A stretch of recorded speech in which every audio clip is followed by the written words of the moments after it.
My amplified unit, come out and play with the amplified man for a half an hour or so, right? That's all we're gonna need to cover this show. I just hope I don't spend 20 minutes on something that's frustrating the hell out of me right now. Hopefully I can keep this contained. You guys know the deal by now. I got roofers above me that are fixing the roof. For what reason, I have no idea. Back in the day, I grew up in projects. So you didn't fix something until it broke. So if you had a roof problem, it only got fixed when it actually caved in. These days, life is a lot better. We have a nice, much better place. We spend a lot more money for the rent. And now, because of that, they like to take care of everything accordingly. They like to fix things before they're actually broke. That's a great concept. I'm just not used to that. It's a beautiful roof. If it ain't broke, don't fix it. And then outside, I got landscapers still, trying to make everything all purty, make the grass look even greener, make all the trees that we already have, let's make even more of them. Let's trim the bushes so they're nicely landscaped. It's a beautiful fucking oasis. Come, live here. I tell ya, I got one guy with a weed whacker. It sounds louder than 43 NASCARs at a Daytona 500 event. Why? Why does a little weed whacker have to be that loud? A nuisance to the entire community. They can put a man on the moon, that you can get halfway across the world in half a day, but they can't make weed whackers fucking silent. Listen to this. Can you hear this shit? Look, oh, maybe not because of the fucking dipshit Danny Dugenheimer up there fucking banging away.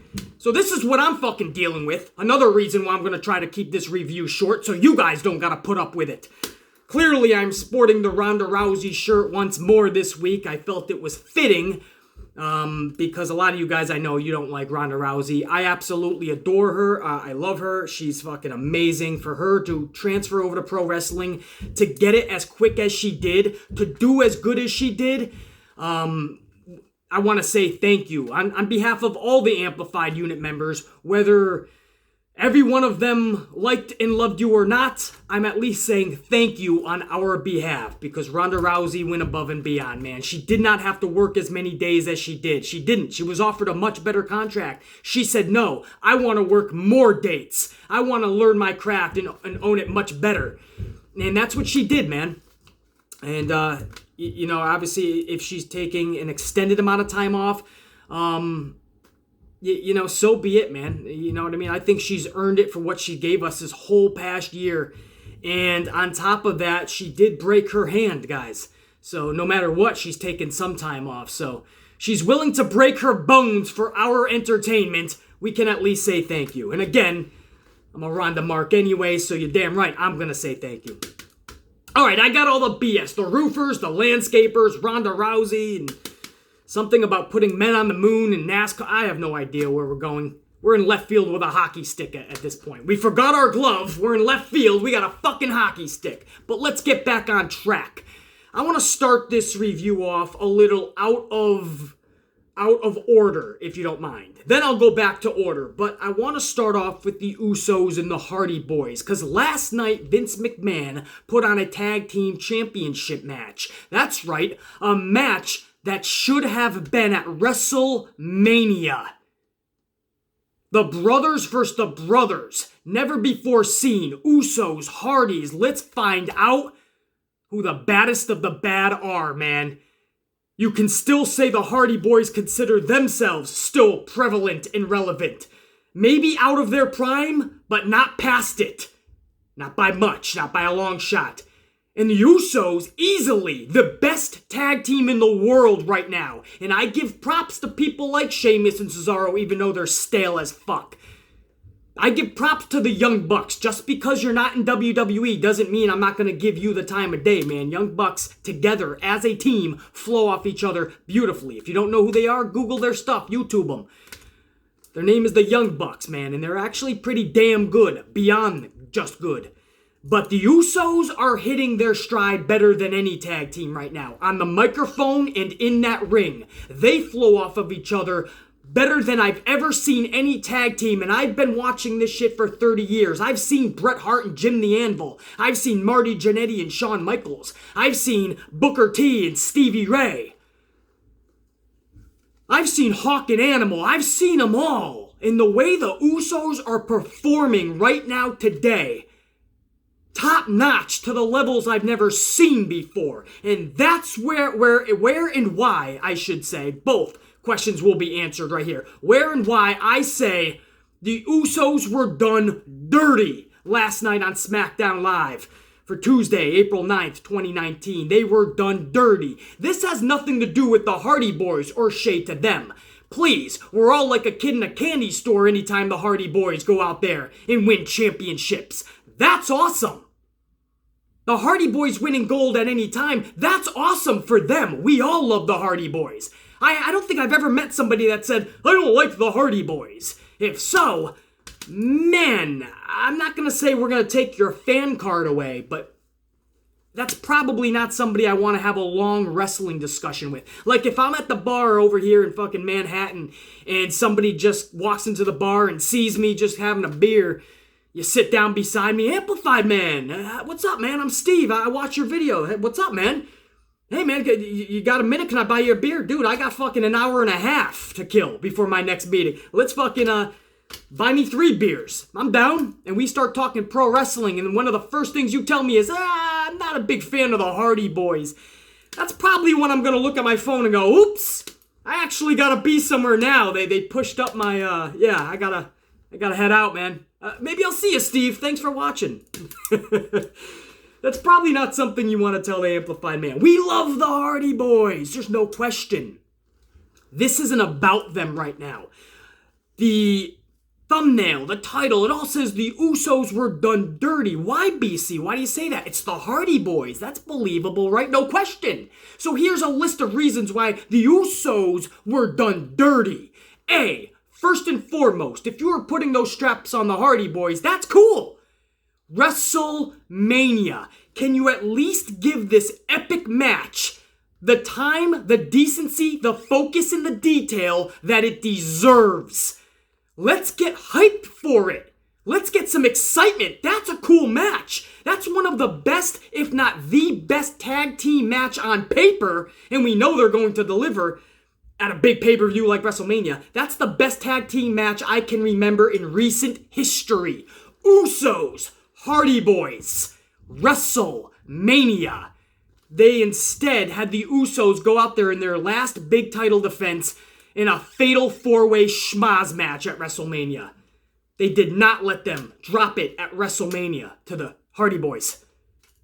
If you don't think that's the Usos done dirty, I don't know how else I can put this to you. They went to Smackdown 2 days later after WrestleMania. They announced the match during Smackdown. Not even at the top of the show, during. And then they lost the straps to the Hardy Boys during Smackdown as well. About 45 minutes to an hour later. Not even the main event. So the Usos, who are the best tag team in pro wrestling right now, they've held those titles the past couple of months and they have made them prestigious again. You're hoping they have a long title reign, A, because they absolutely deserve it. We like to say you deserve it to everybody these days. But the Usos, they deserve it tenfold. So they deserve to have a lengthy title reign, and when they drop it, it should be at a big pay-per-view in a big moment. Instead, they don't have a lengthy title run, and they drop it in the middle of SmackDown with no hype at all. But you don't think the Usos were done dirty. You don't think the Usos deserve a little bit more respect. And I'll put one even better. I'll put a cherry on top of this ice cream cone for you. How's that? You don't think the titles deserve better than that. The tag team championships, first and foremost, defended in a fatal 4-way schmaz at WrestleMania. And we should be thankful they even made the card. I'm sure Vince was debating if the tag team title should even be on the main show. Look at the Raw tag team straps. They weren't even a part of WrestleMania. You had to catch them on the pre-show. And then 2 nights later after WrestleMania, in the middle of Smackdown, they drop it in a 10-minute match. A 10-minute tag team title match. That's how much these titles mean to the business, to this company. How the fuck does anybody get interested and excited over a tag team title match, or these days any title match, when it seems like they're always being transferred over, switched over, hot potatoed in the middle of the shows? It's rhetorical. Nobody can get excited over these championship title matches anymore. Unless it's done beautifully, which WWE rarely to if ever does, like the Kofi Kingston storyline. That was done brilliantly. At the pay-per-view, the storyline culminates at WrestleMania. That's how it should have been for these stories, for title changes. Not everything has to be WrestleMania, of course, but SummerSlam, Survivor Series, even if you need to do it at Money in the Bank. These pay-per-views are where titles should be changing hands. Once in a blue moon, I'm okay with a title changing hand on the show. That'll keep things fresh, innovative. It'll make you think, hey, you have to tune into the shows because you never know what's going to happen. Titles can change hands on a Raw, on a Smackdown. So I completely understand that. These days, it seems like all the titles are changing hands all the time on Raw and SmackDown. That's an issue. It's like a revolving door. Championships are being changed hands all the time. I told you guys on the Raw side. In the past year, you've had so many teams hold those titles. And some of the names, you'd be like, they were champions? From the B team to a weird combination in Matt Hardy and Bray Wyatt, which I think would have gone together great if they knew how to promote them and market them correctly. They didn't. But from the B team to Bray Wyatt and Matt Hardy to now Zack Ryder and Kurt Hawkins, the Revival had it. I'm sure I'm missing a plethora of teams. Bobby Roode and Chad Gable had it at one point. Everybody. Did the Lucha House Party have it yet? No, I'm sure the Ascension will get it next week. Guys, this was all in the last year. Mind you, I grew up watching pro wrestling, the WWE, when champions held titles for months, some of them for years. The Usos were done dirty. There's no way around it, man. Vince just said, hey, middle of Smackdown, no hype, no promotion. You're going to have your big epic match with the Hardy Boys. Nobody will know about it, unless they were tuning in for that one specific just to watch the post-WrestleMania Smackdown. Nobody's tuning in because of that match, whereas if you promoted that son of a bitch, that's something we could have gotten excited about for WrestleMania. No. You could tell that was supposed to be WrestleMania. Vince was just like, no, it's too much. Let's put him in the middle of Smackdown. Man, I tell you, man, it's so frustrating. As somebody who respects this business so much like I do, somebody who respects these superstars so much like I do, I take it very seriously, these type of scenarios. I really do.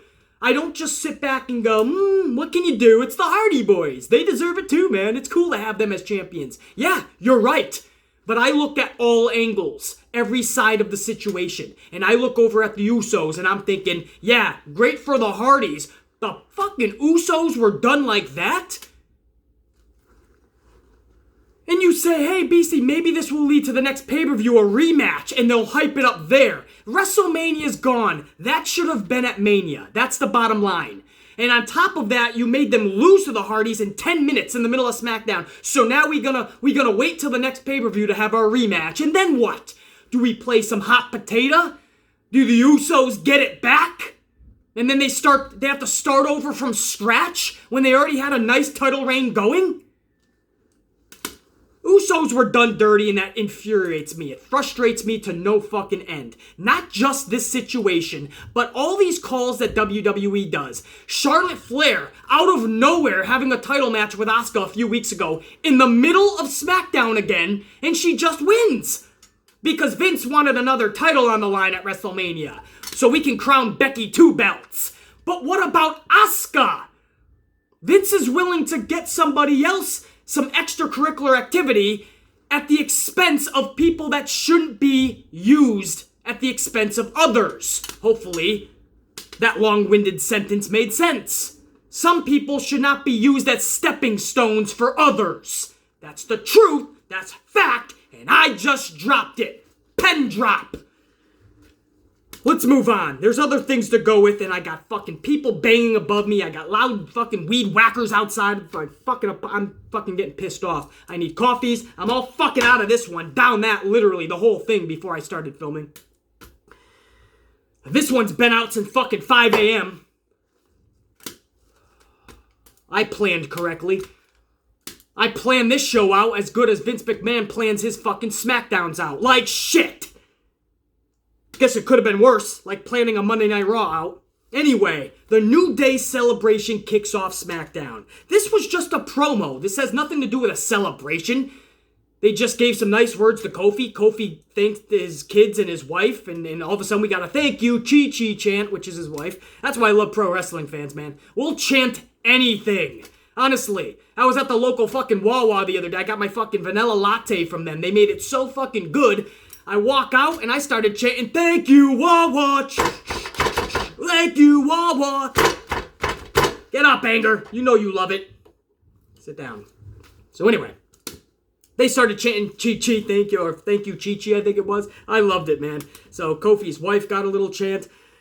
And then what happened, man? Then fucking, here comes the bar. Oh, this is like Vince just trolling now, right? Oh, you didn't like the bar? Closing out Raw? I got one better. Let's have the main event on SmackDown with the bar too. Here comes the bar. The bar says we made a friend on Monday night. Drew McIntyre comes down, and they set up a 6-man tag match main event. As Sheamus would say, are you not entertained? Rhetorical. Of course we're not. It's the bar and McIntyre. And by the way, the brand split, you ain't gotta wait till no shakeup. It's already dead. It's dead. Superstars don't even need approval from Stephanie or Shane or Vince or Fit Finley or whoever's in charge on any given day. Superstars don't even need that anymore. They're just showing up. Sheamus and Cesaro are like, hey, we made a friend on Raw and now he's competing on SmackDown tonight. There's no brand split. It could have been done fun, where you have like a war. Like remember when Becky and the SmackDown women invaded Raw right before Survivor Series? That's cool. But now there's no more feud. Everyone's just like showing up. Even Braun Strowman showed up last night. Fucking on SmackDown. On Raw, you got fucking everybody showing up. Iconics, this, that, and the other. Well, now they're champions. They can be anywhere. But it's just a schmaz. Everybody is showing up at every which show that they please. There's no more brand split, and that's pathetic. If that's how it's gonna be, just merge the motherfucking organization together once more. Unfucking real. You know, it could have been something epic if done correctly. 2 different titles works. You can highlight more talent, utilize more talent. They're doing everything wrong, and it's so frustrating because they're going wrong on the most simplistic of things, too. It's not even the most, like, crazy things that they're getting wrong, and you're like, hey, I can see why they fucked that up. No, they're the simplistic things they're fucking up. They're fucking up the simplistic formula. You know what I mean? It's so sad to see. So anyway, they set up the main event. I'll go right to the main event for you. How about that? You had fucking the New Day versus Drew McIntyre in the bar. That's what more can I say? It was a wrestling match with moves. Nothing was exciting, nothing was captivating, and nothing I've never seen before. We have a little bit of celebration like we did at WrestleMania with Kofi and his family. We fade to black, we go off the air. With no new feud really for Kofi Kingston. Nothing to be excited about next week on television for WWE. Just like Monday Night Raw. So, I mean, it's just, that was it. Great for Kofi, great moment, we love it, we want to get behind Kofi, but what set up what for next time? The only thing I can think about feud-wise was Lacey Evans. Lacey, we'll just call her fucking Sassy Evans. Sassy Evans comes out after a Becky Lynch promo and gives her another right hook last night. Knocks Becky Lynch down and out, and Sassy Evans walks off. That's the only feud that I'm really seeing for the future. Is that getting you entertained, intrigued, excited? I don't know about that. I'm willing to give Lacey Evans, Sassy Evans a chance. But I don't know if I'm captivated by that. That's rhetorical. No, I'm not captivated by that. And that's the only thing we have to look forward to on WWE television. Unless they're going to start maybe Braun and Samoa Joe. But Braun's on Raw, supposedly. So does one of them get switched over to the other's brand and they continue that Samoa Joe and Braun Strowman feud? Because that also happened last night. That was part of a whole schmoz, correct? That was an R-Truth and Carmella promo. And R-Truth had a funny line, man. Carmella, congratulations on winning the Andre the Giant Memorial Battle Royal. And Carmella's like, I didn't win the Andre the Giant Memorial Battle Royal, Truth. I won the Women's Battle Royal. And R-Truth is like, same thing, right? And I'm thinking, yeah, pretty much, Truth. You hit it right on the fucking head. It is the same thing. They're both lame as fuck and nonsensical. Especially for WrestleMania. But it's a way to shove every single talent you couldn't utilize in the ring all at once. So Vince has to have it. So at the end of that little promo, that's when Samoa Joe comes out, jumps R-Truth, takes out Truth. Samoa Joe cuts a little bit of a promo himself. What I did to Rey Mysterio at WrestleMania, as quick as I did it, that's just the beginning of my reign of terror, basically. And this brings out Braun Strowman. Braun Strowman ends up actually getting into a coquina clutch. Samoa Joe gets the best of him, but he can't really utilize it fully. Braun Strowman's able to kind of kick out of that and get Samoa Joe halfway up for a power slam, but Samoa Joe is able to escape the ring, escape Braun Strowman's hands. So it looks like they're going to set up something with Joe and Braun. I can become interested in that if they do that correctly, because on paper, that's a pretty badass match. But when you look at Sassy Evans and Becky Lynch and Samoa Joe and Braun Strowman, and really those are the only feuds that we kind of see the seeds planted for the future, that's not exciting me at all, man. And I really was holding high hope for these two shows to really give us something fresh, innovative, and something that's going to get us interested, pique our interest. I just don't know about that, man. And again, just like Drew McIntyre, Braun Strowman he's just hanging out at Smackdown. What happened to a brand split? This isn't even the shakeup yet. So the shakeup is going to be absolutely useless, meaningless, if everyone can just show up in any brand they want. Mustafa Ali, Ricochet, and Aleister Black took on Rusev, Shinsuke Nakamura, and Andrade Cien Almas last night in a six-man tag match. Okay, a wrestling match with moves. What more do you want me to say? I don't need to see another schmaz match after a quarter of WrestleMania at least was nothing but schmaz matches. Luckily, they were at least good for the Amplified Man. I don't need to see an entire Smackdown of schmaz matches. Did we even see a one-on-one match last night? Because I don't think we did. This is another show where Vince said, let's try to stuff all of our talent into one show, as many as we can. Because that's what they do. Pac-Man. Pac. They're signing all the talent around the world so nobody else can sign them. And then when it comes time to use them, it's like, oh shit, we have 276 talents between WWE's main roster and NXT? What do we do with them? Well, Vince, we can shove them in battle royals. Okay, and what else? Fatal 3-way, triple threats, fatal 4-ways, fatal 45 ways, massive clusterfuck matches? Yeah, let's do them all. Got it, Vince. I'm writing it all down. Mustafa Ali ends up getting I think Mustafa got the pin, right? And on Andrade Cien Almas. This is what you have for Andrade, honestly? You had nothing for him leading up to WrestleMania, and now you have nothing for him post-WrestleMania. He's just losing to Mr. 205, Mustafa. Hey, I understand a lot of you guys like Mustafa. Guess what? Deal with the facts. Andrade, 10 million times better. It's not just about flips and dives. Andrade Cien Almas has what it takes to be a superstar. You put him with a mouthpiece like Zelina, you put him in the right situations, and he's gonna be a star. You put him in situations like last night, and he's gonna be a dud.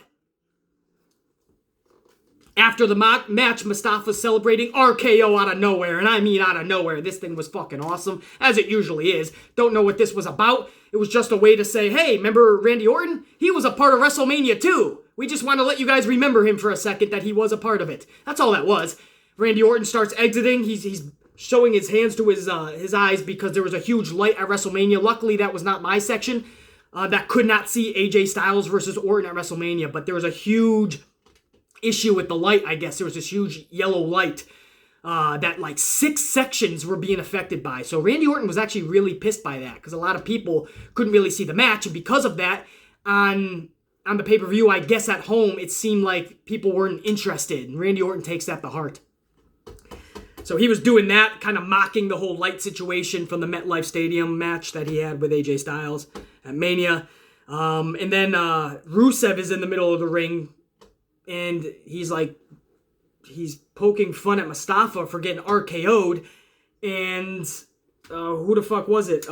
Kevin Owens comes out of nowhere and gives a Stone Cold Stunner, a KO Stunner to Rusev. I don't know what that was. At least for Randy Orton, we know what it was. It was like, hey, Randy Orton's just showing himself. Like, I had a match at WrestleMania 2, and I'm still relevant in this company.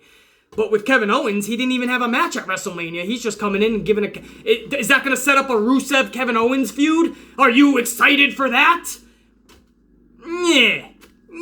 That's the best I'm going to give you. Yeah. Probably not. Anyway, what else happened last night, guys? The Iconics. It's iconic! Sorry, I'll practice that. I love this. This is where jobber matches need to be utilized. I tell you guys all the time, jobber matches still need to be used in pro wrestling. It's going to help get over talent that may not be the best wrestlers, but they have other areas of the package and they utilize them really, really good. The Iconics are entertaining as hell. Whether they annoy the shit out of you or they just make you laugh, or they're just entertaining and you don't know why. They're entertaining you. Or maybe you really just can't stand them.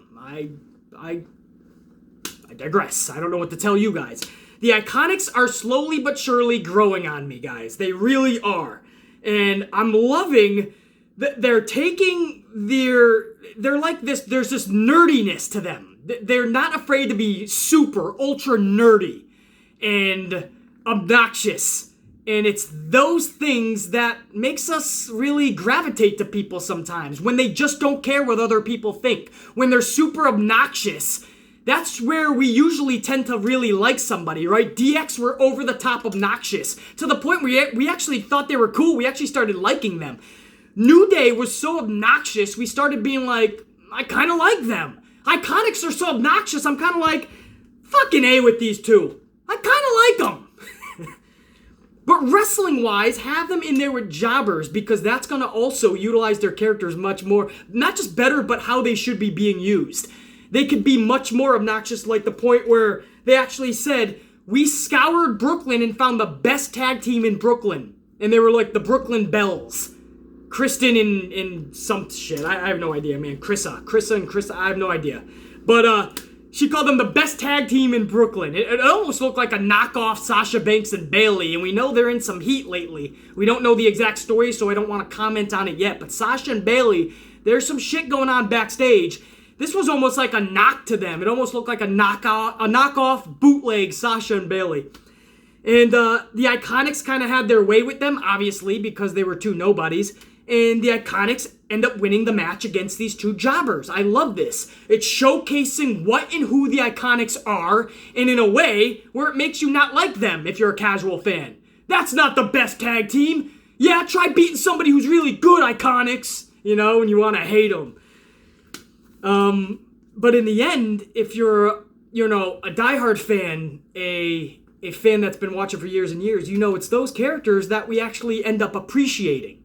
So, I liked it. I love that whole job. It might be the only thing I really liked from last night. Aside from Shane McMahon coming out and making Greg Hamilton do his introduction like 162 times. I loved it. He's dragging him by his tie. You can do better. Greg Hamilton is choking on his own words. His voice is getting raspy. And finally at the top of the ramp, Greg Hamilton lets it fly. And it was epic. And Shane McMahon is like, good job, Greg. You can go back now. And Shane McMahon is really playing up this just like bully. The son of the owner, and he's a bully, and he'll get what he wants, or there'll be severe consequences. I love that shit. So Shane McMahon and the Iconics last night, I never thought I'd be saying that, right? The Iconics were one of the bright spots of a fucking show, but when you give me a schmaz fest, what do you want me to say? I already went over Becky 2 belts. And getting right hooked by Sassy Evans. I think that was the whole show, guys. I didn't go over, however, after the Hardy Boys beat the Usos, or as I say, after the Usos were done dirty. And again, congrats to the Hardys. We love them. And it's so cool to see tag straps on them. But if you're gonna do it, please, give the Usos the respect, give the titles the respect to have it be done at WrestleMania, if you were just gonna do it 2 days later anyway. But after the match, I didn't even say this, Lars Sullivan actually attacked the Hardys and destroyed the Hardy Boys. Guys, this was not the reaction that I'm sure WWE was hoping for. They can deal with no reaction right now because he's still newer to the casual fans, to the fans that don't watch NXT, to the mainstream media fans. Lars Sullivan's kind of newer. But when you hear a chant like, "You can't wrestle," to a guy who you're trying to promote and push as like a top-level guy, that could not have went over backstage well. Because that's what everyone was chanting in Brooklyn last night. "You can't wrestle" to Lars Sullivan. That's not a good reaction, guys. I'm sure they would have been much more okay with a no reaction. That was Smackdown. Nothing to fucking talk about. Ain't even gonna flick the pen on that one. I'll throw the motherfucker just like the notes. They're gonna have to do much better than that come the shake-up next week. And because these are schmaz editions of Raw and SmackDown, because of the shake-up, we could be looking at 2 nights, Raw and SmackDown next week, 2 nights of just schmazness. Because I don't know if Vince is going to be able to handle 2 clusterfuck type of shows. That's what the shakeup really is.